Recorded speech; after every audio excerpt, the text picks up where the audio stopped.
بسم اللہ الرحمن الرحیم۔ السلام علیکم۔ جانم فدائے حسین کے ساتھ خوش آمدید۔ ماہ رجب کی فضیلت۔ رجب اللہ تعالیٰ تک پہنچانے والا مہینہ۔ اللہ تعالیٰ فرماتا ہے، میں نے ماہ رجب کو اپنے اور اپنے بندوں کے درمیان رسی قرار دیا، بس جو شخص اس کے ساتھ متمسک ہو جائے مجھ تک پہنچ جائے گا۔ رسول خدا صلی اللہ علیہ وآلہ وسلم نے فرمایا، جو شخص ماہ رجب میں 100 مرتبہ یہ پڑھے، استغفر اللہ الذی لا الہ الا ہوا وحدہ لا شریک لہ واتوب الیہ، بخشش چاہتا ہوں اللہ سے جس کے سوا کوئی معبود نہیں، وہ یگانہ ہے، اس کا کوئی شریک نہیں، اور میں اس کے حضور توبہ کرتا ہوں۔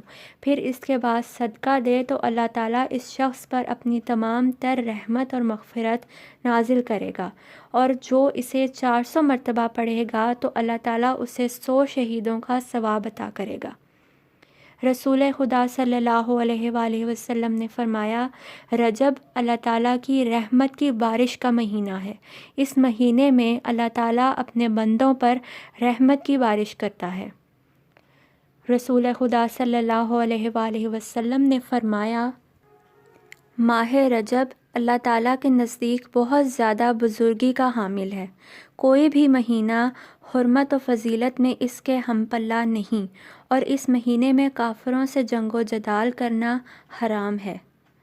رجب العصب۔ رسول خدا صلی اللہ علیہ وآلہ وسلم نے فرمایا، رجب کو عصب بھی کہا جاتا ہے کیونکہ اس ماہ میں میری امت پر خدا کی رحمت بہت زیادہ برستی ہے، بس اس ماہ میں زیادہ سے زیادہ یہ کہا کرو، استغفر اللہ و اسألہ توبۃ۔ ماہ رجب استغفار کا مہینہ۔ رسول خدا صلی اللہ علیہ وآلہ وسلم نے فرمایا، ماہ رجب میری امت کے لیے استغفار کا مہینہ ہے۔ اس مہینے میں کثرت سے استغفار کیا کرو اور خدا سے اپنے گزشتہ گناہوں کی توبہ طلب کیا کرو، اور آئندہ بہتر طریقے سے گناہوں سے بچنے کی توفیق طلب کرو۔ بہتر دعائے طلب مغفرت ہے۔ امام موسیٰ کاظم علیہ السلام نے فرمایا، رجب ایک عظیم مہینہ ہے جس میں نیکیوں کا ثواب دگنا ہو جاتا ہے اور برائیاں مٹا دی جاتی ہیں۔